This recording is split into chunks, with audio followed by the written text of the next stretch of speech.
Os trabalhos do gabinete de transição do governo Lula estão acontecendo. Nesta semana, o vice-presidente eleito Geraldo Alckmin, do PSB, anunciou novos nomes que vão compor a equipe. Sobre essa questão, nós conversamos agora com o Emílio de Souza, deputado estadual eleito pelo PT, reeleito pelo PT de São Paulo, que também participou aí da campanha ativamente da eleição do presidente eleito e participa das negociações e conversas da equipe de transição.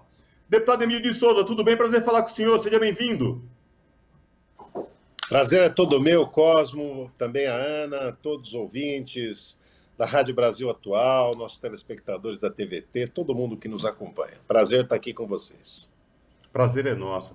Deputado, fala pra gente, essa semana intensa de trabalhos lá em Brasília, o gabinete de transição, comandado aí pelo vice-presidente eleito Geraldo Alckmin. Queria que o senhor falasse pra gente desses nomes indicados, os grupos técnicos e o que a expectativa de trabalho até o final do ano, deputado. Olha, ontem foi feita uma reunião coordenada pelo Aloysio Mercadante, nosso coordenador técnico geral da transição, com a presença da Gleisi também, e ele passou todas as orientações que nós devemos seguir em cada área, em cada grupo técnico. São 32 grupos técnicos por áreas de governo. Esses grupos devem fazer, envolvendo aí quase 300 pessoas do país inteiro, de vários partidos, de vários especialistas em várias áreas. E esse grupo, ele deve entregar um primeiro relatório de diagnóstico até o dia 30 de novembro, né? E um relatório definitivo, já com propostas, com uma análise do orçamento de cada pasta, como é que está, e sugestão das medidas que devam ser tomadas nos primeiros 100 dias de governo em cada uma das pastas, deve entregar isso até o dia 10 de dezembro, para o governo ter tempo, se aquela pasta, né, daquela área já tiver, por exemplo, um ministro nomeado, esse eventual ministro ou ministra já ir trabalhando com aquelas sugestões, com esses dados todos, né? Então, apesar de ser um número grande de pessoas envolvidas, a verdade é que isso vai dar para nós também, vai dar para o presidente Lula e para o governo vamos dizer, uma visão mais clara do que está acontecendo em cada área de governo, na área ambiental, na área de saúde, na área de assistência, de direitos humanos, na área econômica, que é fundamental, todas as áreas, agricultura, enfim, infraestrutura. Então, para esse trabalho, realmente precisava ter vários grupos, né, para tratar desses assuntos. Então, nós estamos iniciando o trabalho exatamente dentro vamos dizer, dessa orientação. Uhum. Deputado, nós sabemos, pelo que tem sido informado, é que existem grupos técnicos para determinados assuntos, que serão determinados ministérios, mas está havendo uma inter-relação, uma intercomunicação entre os grupos para se pensar também o todo do governo?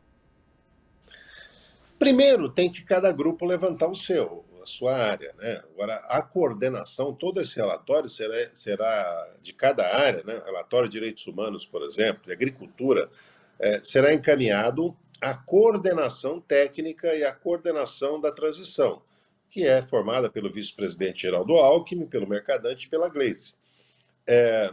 E aí, eles que têm que fazer esse trabalho de compilar, olha, isso aqui não está conversando com essa área, é melhor fazer de outra forma, né? Isso aqui não tem sustentação econômica, orçamentária, como fazer. Então, por isso que nós vamos entregar até o dia 10 de dezembro, exatamente para a coordenação da transição e eventuais ministros que já estejam escolhidos nesse período, já possam fazer a sua análise também. Então, precisa ter tempo para isso, né? Mas sim, tudo que nós pudermos fazer, conversando com áreas, quando a gente tem uma questão que a gente não tem certeza, precisa conversar com outra área, a gente conversa também. Agora, essa semana também, deputado, o Tribunal de Contas da União entregou um relatório aí de áreas críticas do atual governo, né? Já para que a equipe de transição e o governo eleito, que assume em 1º de janeiro, já possa se precaver. O senhor teve contato, tem alguma informação que o senhor pode falar para a gente sobre esse relatório técnico com áreas sensíveis aí entregue à equipe de transição pelo TCU? Esse relatório é muito importante para todas as áreas, né? As informações relativas a cada área nós podemos pedir para a coordenação do programa, para a coordenação da transição, né? Se interessar. E também muitas outros dados a gente pode solicitar ao próprio governo, e o governo tem a obrigação de fornecer. E também tem dados que estão disponíveis no portal da transparência, né? Tem muitas pessoas, servidores também, que têm conhecimento sobre as áreas, que também nos informam sobre o que está acontecendo em cada programa, em cada situação. A verdade é o seguinte, você sabe que existe, Cosmo, assim, um desmonte muito completo das estruturas de governo. Os programas de governo que já funcionavam há tempos, eles vão sendo paulatinamente desmontados, né? Eu vou te dizer, por exemplo, sobre a área de direitos humanos. Você tem programas, por exemplo, que é o programa de proteção a testemunhas no país, você tem programa de proteção aos militantes de direitos humanos, militantes pela terra, militantes da causa indígena, militantes da causa ambiental. Você tem um programa federal de proteção a essas pessoas, né? Esse programa está muito desmontado, né? Os programas relativos a criança e adolescente, programa relativo a idoso, a pessoas com deficiência, todos esses programas desmontados. Pra você ter uma ideia, o orçamento do Ministério de Direitos Humanos, por exemplo, para 2022, esse ano corrente, ele era de pouco menos de 1 bi, né? 970 milhões mais ou menos, né? Eles executaram 170 milhões. Executaram 18%, foi a menor execução orçamentária de todos os ministérios. Para mostrar como o negacionismo ele entrou nessas áreas, né? Então, por exemplo, esses programas que eu citei, programa voltado à população LGBTQIA+, também completamente sem funcionamento. Então, há um desmonte generalizado. Então, o diagnóstico ele está mais fácil de fazer, né? É o desastre. Mesmo a relação de direitos humanos, por exemplo, com toda a área internacional, direitos humanos é uma coisa que tem muita relação com a OEA, com a ONU, com países, colaboração, tem tratados internacionais na área de direitos humanos, todos esses estão completamente abandonados. Então, o diagnóstico vai ser mais simples. O que nós precisamos também agora é desenhar como é que nós vamos sair dessa situação, entendeu? Como é que medidas que nós vamos propor de curto, médio, longo prazo, mas principalmente as de curto prazo, para o início do governo. O senhor falando em saídas, eu queria agora perguntar ao senhor sobre a ida do presidente eleito Lula à COP27, a participação dele lá, que foi muito esperada pelos entes internacionais, de todos os compromissos que ele declarou e assumiu lá na COP, e o que isso, no final das contas, também já dá uma perspectiva para os trabalhos do governo aqui referente a as questões climáticas, a crise ambiental que a gente passa de forma aguda aqui no nosso país. Ana, você sabe que o Lula falou no discurso dele na COP, e é verdade, assim, o mundo estava com saudade do Brasil. O Brasil do diálogo, o Brasil da inovação, o Brasil do compromisso, o Brasil da solução pacífica dos conflitos mundiais. Então, realmente as pessoas estavam torcendo por esse momento, e esse momento chegou. E uma das coisas que o Lula falou de cara lá, falou: o Brasil está de volta, né? Está de volta para lutar contra a pobreza, para se somar aos que querem lutar pela preservação ambiental, pelos que querem lutar pelas causas indígenas, para diminuir para acabar com a fome, diminuir a pobreza no Brasil e no mundo. Quer dizer, é uma outra abordagem. O mundo festejou a ida do Lula, né? Ele foi o grande acontecimento da COP, foi o discurso do Lula. E isso é muito importante porque o que o Lula fez ali foi dar o rumo para o mundo e também para nós, de como o governo vai funcionar, como é que ele vai encarar os problemas. Deixou claro a absoluta prioridade da questão de combate à pobreza. Ele sinalizou muito claro que o Brasil está de volta para colaborar, mas que internamente a prioridade absoluta está dada, né? Está dada que na questão ambiental, na questão de combate à pobreza, na questão da priorização da saúde, das ações sociais do governo, sabe, da ciência, né? A ciência, acabar com esse negacionismo. Então, o Brasil normal, o Brasil da ciência, o Brasil da paz, está de volta ao cenário. Então, o discurso do Lula realmente foi muito festejado lá e cá também. Aliás, deputado, foi celebrado e repercutido no mundo inteiro. Tudo quanto é agência de notícia, veículo de imprensa internacional, destacou a fala do presidente eleito na COP27 e com destaque para a questão da agenda ambiental, combate à pobreza e respeito às instituições e ao Estado Democrático de Direito, né? Eu queria ouvir sobre isso, esse tripé repercutido e como o mundo parece que sentia falta de ter e ouvir o presidente eleito Lula, agora que assume seu terceiro mandato em janeiro. Parece que foi um alento para o mundo inteiro. É achar demais essa questão ou não, deputado? Não, Cosmo, é exatamente isso que aconteceu. Veja bem, esse discurso, a vitória do presidente Lula, sua posse daqui a poucas semanas, ele é um acontecimento histórico, porque o mundo também, nesse momento, ele vive uma quadra de uma certa carência de lideranças, principalmente de lideranças que sejam capazes de colocar na mesa temas da nossa atualidade de maneira muito clara, né? Então, o Brasil, o Lula, ele já tinha nos seus governos uma liderança importante no cenário mundial. Ele não vai abrir mão dessa liderança, vai fortalecer essa liderança. Então, por exemplo, a América Latina toda, que vários governos de esquerda ganharam, mas faltava alguém que desse voz à América Latina no cenário mundial. O Lula é essa voz.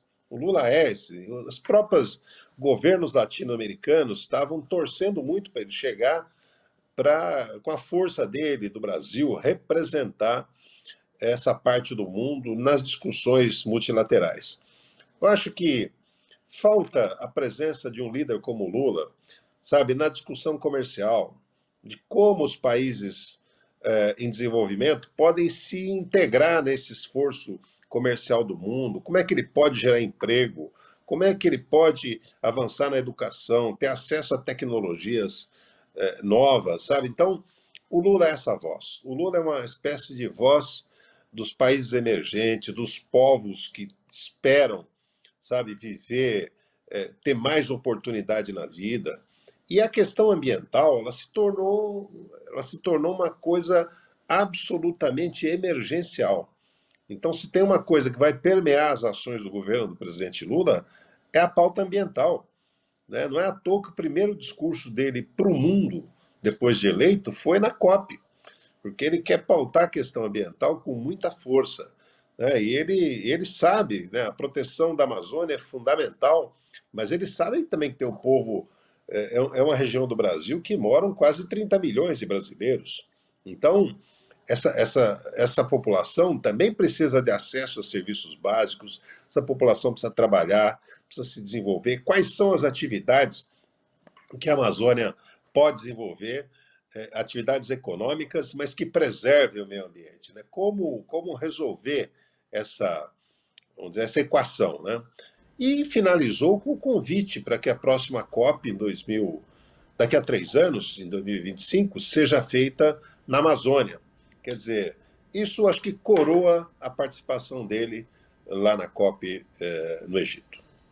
Inclusive, deputado, sobre essa questão do protagonismo perante ao mundo, como uma representação, como um estadista, um político respeitado, ele fez uma cobrança veemente aos países ricos que têm já um acordo de fazer um pagamento, né, de subsidiar questões climáticas em países pobres que deveria ter acontecido já em 2020, bem lembrou o presidente eleito no seu discurso, e ainda não aconteceu. Então, ele ali, nesse discurso, ele se coloca como esse protagonista, não só da questão ambiental do clima, mas nessa questão de relações internacionais, que nos governos que ele teve em 2002, em 2 mandatos, ele foi bastante ativo nessas relações internacionais, não é mesmo, deputado? Exatamente isso. E naquela época, ele já demonstrou o quanto o mundo precisa se voltar para esses temas. Ele colocou na pauta internacional, no G20, nos encontros em Davos, os Fórum Econômico de Davos, em todos os lugares, ele colocou a emergência da questão da fome. Não é que o mundo não sabia da fome, mas precisa ser colocado na mesa. É assim, ó, como é que vai enfrentar esse problema na América Latina, na África, na Ásia? Onde que vai? Como é que você vai fazer com essas populações? Sabe?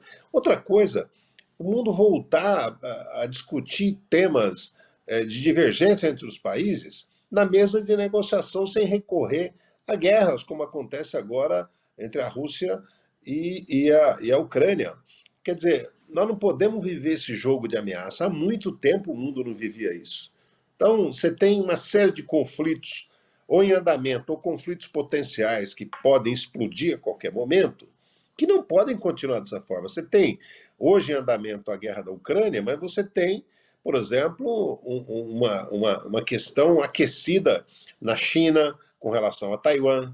Você tem a velha questão do Oriente Médio, sabe, Israel, Irã, todo aquele passivo que tem ali, a Palestina, tudo isso sem se resolver, a tensão militar crescendo ali naquela região do mundo. Parece que a gente teve uma interrupção do áudio, mas pode continuar, deputado. Você tem a questão da Coreia do Norte, sabe, que vive fazendo testes ali por cima do território do Japão e da Coreia do Sul. Então, você tem uma série de passivos no mundo, né? Você tem o problema da imigração do norte da África para a Europa. Você precisa, são temas que o mundo precisa enfrentar. E precisa enfrentar com capacidade de ouvir, de negociar, de construir soluções. E o Lula, para isso, ele é absolutamente fundamental. Perfeito, conversamos com Emílio de Souza, deputado estadual reeleito pelo PT no estado de São Paulo. Deputado, sempre um prazer conversar contigo. Obrigada pela sua participação conosco aqui hoje no Revista. Obrigado, Cosme e Ana. Obrigado a todos que nos assistiram, ouviram, acompanharam. E eu estou sempre disposto a estar aqui com vocês, porque eu sou fã da TVT, sou fã da Brasil Atual, e estamos sempre juntos, tá bom? Grande abraço a vocês. Abraço. Abraço.